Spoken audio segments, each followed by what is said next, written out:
Have your attention here in the Marcy Scott Media Center. We are now joined by the 2017 Daytona 500 champion, Kurt Busch, driver of the number 41 Monster Energy Haas Automation Ford. And Kurt, I will look through the list of all the interviews you have done since winning the Daytona 500. I lost track. Were you able to keep track of all the interviews you've done in the past week? No, I haven't been able to keep track, and I never really even looked at the schedule. You go and you take it all in, you absorb it, and that's something that years ago when I won the championship, it was, you look at it and you think, oh man, this is a lot that goes along with it, and maybe I didn't soak it all in. And this time around, with my phone is still 400 texts deep, I can't get caught up.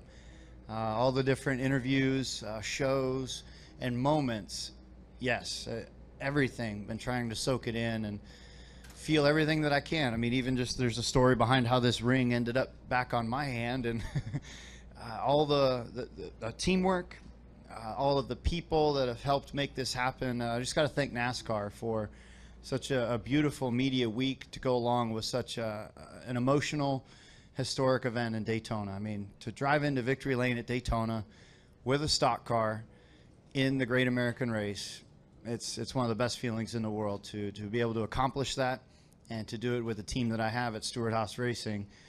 It's their first Daytona 500 win. It's been a fairy tale. So here we are. I don't even know what day it is. I think I'm on track here in about an hour and a half for Atlanta, and that's when the focus of the regular season begins. Well, if you get a little tired, we've got plenty of Monster Energy drink to Very keep you good. energized. Thank you. We're going to start with Jerry, then to Lee, and then to Jeff.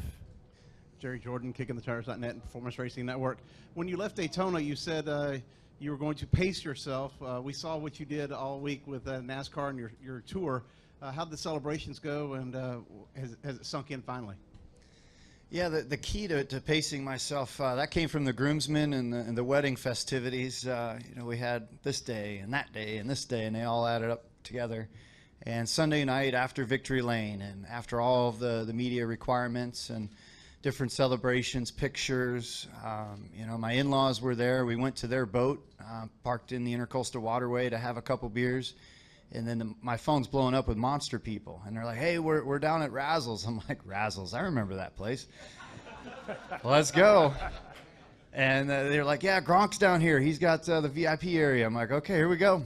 And so I don't know what time I left Razzles, but I was there partying with Gronk, and that's a cool stamp to put down, to say that you did that. And Mark Hull is there, Mitch Covington, all of the top Monster people that made that happen. All of the top SHR people are there. You know, even like college grads like Mike Verlander wearing his khakis are inside Razzles having a good time. Those are those celebrations that you don't forget about, and we did it right. And that was the pacing myself. I left there, I think it was 3:15, 3:30 or so. That's what it takes. You got to pace yourself all week long, and that way I made it to the breakfast luncheon, or the breakfast event with Daytona, and pushing our car into the Hall of Fame Museum the proper way on Monday morning. We'll go next to Lee, then to Jeff, then to Bob, then to Mike. Lee Spencer, Motorsport.com. What is the story behind the ring, so we get that out of the way? So there's 3 rings for winning the Daytona 500. There's driver, crew chief, and owner. And as we gathered to take the picture, well, I have 2 owners. I have Gene Haas, Tony Stewart. And so Tony Gibson, he got his. We moved him off to the side. You're like, you got yours. I gave my ring to Tony Stewart. I said, I'll get mine later on when they do a ring ceremony with all the crew guys. Tony, take my ring. He says, okay, all right, you don't have to do that. No, I don't want it. I'm like, Tony, take my ring. Well, at Razzles, later on that evening, the ring is floating around with all the crew guys, putting it on, taking pictures, and I'm like, whose ring is that? I thought Stewart had mine, and Gene Haas, he's already off to Barcelona to go to the F1 test, and Gibson had his on.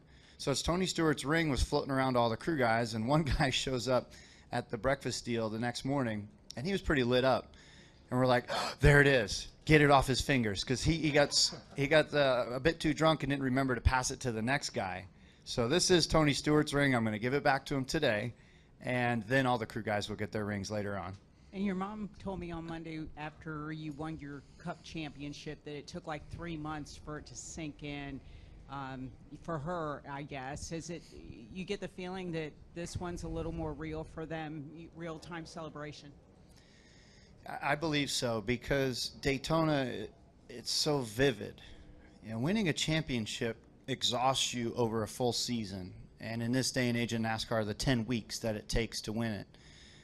Daytona is 10 days of an extreme high just for a normal practice session, or an extreme low when you have crash damage or something like that.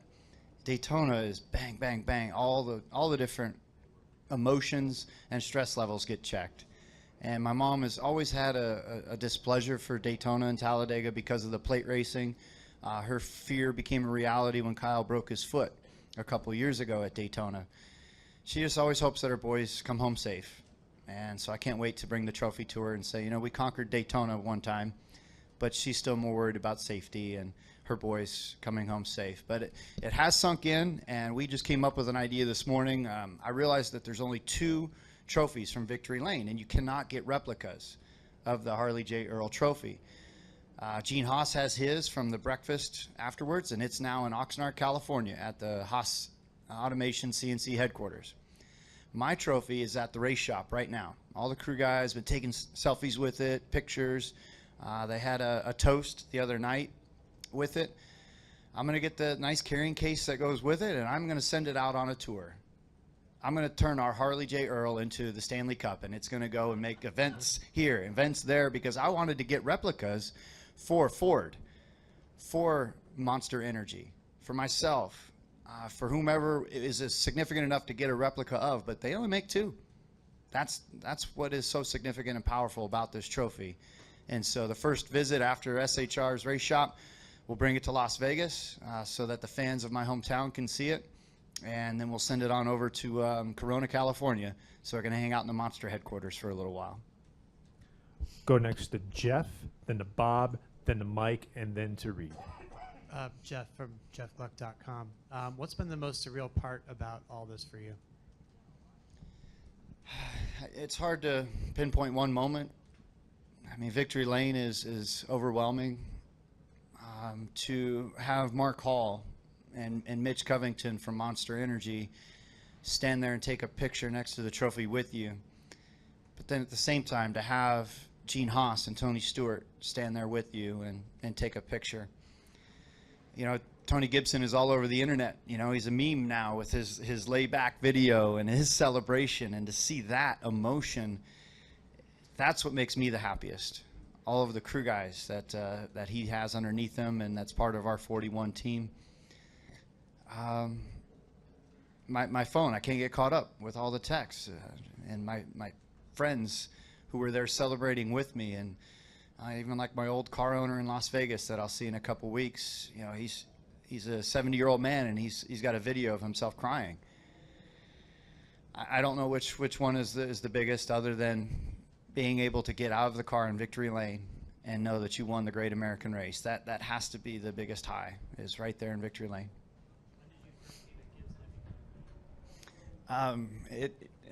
Rory sent that, my PR guy sent that to me, I think it was Wednesday afternoon, and I just busted up laughing, and I made sure I circulated it as quick as I could as well. Does that mean you're going to call him Old Meme instead of Old Man? That's pretty good there, yeah.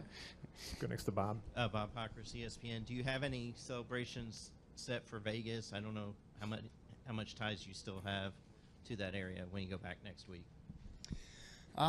Nothing specific to Daytona 500 yet. One thing that I know that we were already planning on doing was my high school reached out to me. I graduated 20 years ago. It's good and bad, I guess. But I am bringing a 2004 championship replica car. It's a Ford. And it will be in front of the gymnasium at my high school. And we're doing a student assembly. And they wanted to induct me into their Sports Hall of Fame because they've had some other baseball players and football players come through Durango High School. And so we're actually going to unveil my hood hanging in the rafters, and it's the Sharpie 2004 championship hood. And so that's going to be on Thursday before race weekend in Vegas. And it'll be neat. We've got all kinds of giveaways for the students. I talked to the high school principal, who I actually went to school with. He's now the principal there, Nate Miller. And we're going to have a bunch of giveaways, have a little pep rally. It's going to be Spirit Day at Durango High School, and that'll be Thursday before race weekend at Vegas. Jeff Motley gave us tickets to give away for the race, as well as Pole Position Raceway gave away 97 go-kart passes for kids to come to the go-kart track and race at the go-kart track. So we'll see what builds off of these events. But again, there's still the focus of the regular season that we have in front of us. Yep. Mike Hembry, USA Today. Kurt, what does Sunday and all that's happened since Sunday mean to the rest of the season? You just mentioned that, all the work that's ahead. What kind of boost or whatever does that give you for the rest of the year? It's an incredible feeling to win the Daytona 500, but it comes with a peace of mind to know that we're a race winner. In 2017, we have 5 bonus points that we will carry with us all through the chase. It gives you that motivation to go out there and win these different stages and get those bonus points, to get race wins. And it also just gives you that sense of calm. If you have a bad race, there's no huge issue. Even such as today, there's a lot of anxiety with the crew chiefs on cars getting through tech inspection in time to be able to qualify here at Atlanta Motor Speedway. And since it's a new procedure, a new process, we're just as focused. But for us on the 41 car, we have some wiggle room with things. And so it's neat to have that sense of security as our foundation for the 2017 season. Go next to Reed. Reed Spencer with NASCAR Wire Service. By the way, spring training cards 3-0 when we were there. So. Oh, okay, good. Yeah. Did you see Theo Epstein shacking it against Dempster? That was pretty good. Sounded like after the 500, you got texts from about the entire Andretti clan. The club of Daytona 500 and Indy 500 winners is very exclusive at this point. Do you have any desire to go back and try that again? And did any of those texts include an invitation to drive in the Indy 500? You're right. It's amazing to have the camaraderie and the ability just to have open conversations with great legends such as Mario Andretti, Michael, and Marco. And I haven't even gotten. I saw Mario's because his came in early on Sunday or Monday morning, but I haven't talked to Michael about things. I haven't talked to Marco. The emotions of this event, yes, it fits right in when I won in 2014 at Martinsville early in the year. It gives you that calm sense of things. So I can go focus on other things and have the ability to run the Indy 500. I haven't reached out to Michael. I haven't reached out to any other team. My focus really has been to settle in with Ford and to get 2017 underway and to give my full focus to the Stewart-Haas race team. It'll be very difficult at this point with a Daytona 500 win and the emotions and the amount of responsibility that comes with it. Because the Ford executives called me and said, what dates do you have available to come up to Dearborn, Michigan? We want to bring our race-winning Ford GT drivers from Le Mans and from the Daytona 24 Hours up for a big day at Ford. The schedule's getting full. The month of March, we're on that West Coast run.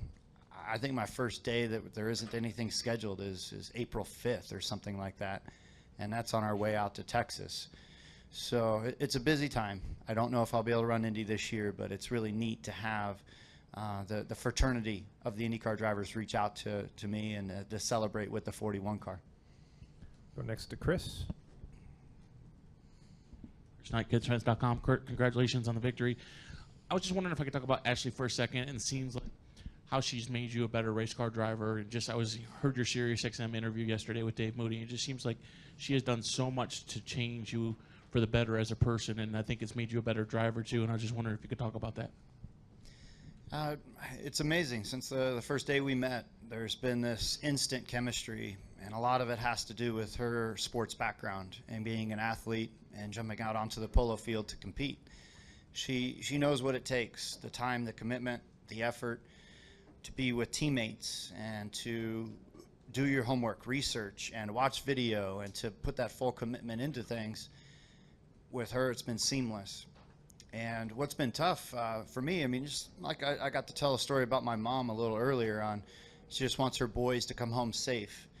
and it was great to celebrate a win at Talladega or at Daytona. My mom is already a little apprehensive about Talladega because it's coming up, and she doesn't like those races. She just feels nervous about them. And that's the pessimist side of me that I have and I'm trying to grow away from, where Ashley says, be positive, think good thoughts, know that you have everything you've in place to win. And the power of positivity through Ashley has been incredible. And her calmness and her ability at such a young age to influence me, it's just like a special team member that I never knew that I was missing, and she's helped me grow and to become stronger on the racetrack. And to have the home life and to have the time at the track and the celebrations and the fun things that we do, I couldn't have found a better partner in life. Well, Kurt, oh, we got one more question here on the right. Hey, Kurt, Darius Goodman, Henry Herald. When you won your championship in 2004, I was 11 years old. That's the first part. Second part is, how does it feel to kind of own a Daytona 500 championship win over Kyle Busch? You know, I don't want to create another rivalry between the brothers, but how does it feel to have that over him now? Oh, we have plenty of moments to dispute between the two of us. But he can immediately rebuttal that with, well, he's won at Indianapolis. And that is a huge win in our sport, to win at the Brickyard. Yes, I have a little bit of a sly edge right now because of the buzz and the energy that comes from winning at Daytona, and it's 2017. But over the years, he's done an incredible job to become his own legendary driver with the statistics and everything he's done in the Cup Series, Xfinity, in the Truck Series, and even as an owner. I'm very proud of him for what he's done as an owner in the NASCAR Series, in the Truck Series, especially with his farm system and finding these drivers. I mean, Kyle right now is the best talent scout out there. And, you know, to race with him in the Xfinity Series and win that race at Richmond a few years ago, that was a big brother moment.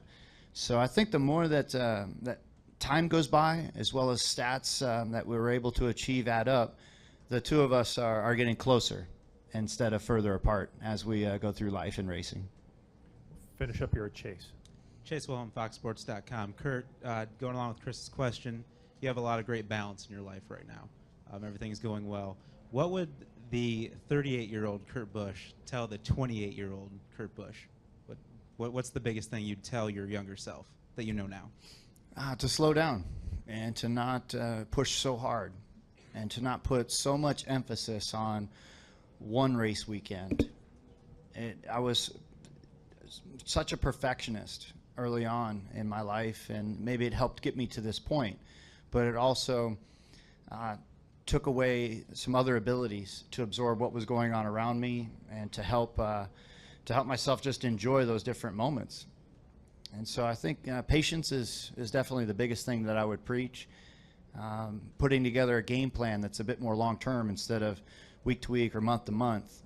That would be something that I would tell my younger self. And, you know, it was tough, though. Coming from Las Vegas, being an outsider, moving to the Southeast and trying to fit into the good old boy Southern world, I was just hell-bent at trying to make sure that I got to stay here. And yet, if I could have just told myself, you've made it this far, things are going to work out okay, just calm down a little bit, settle in. This is the final destination, so to speak, of motorsports. And that's something that I didn't do early on in my career. Well, Kurt, congratulations again on the Daytona 500 championship. And hey, run well again on Sunday. We'll probably see you back in here. Great. Thank Take you. care now. We'll do our best.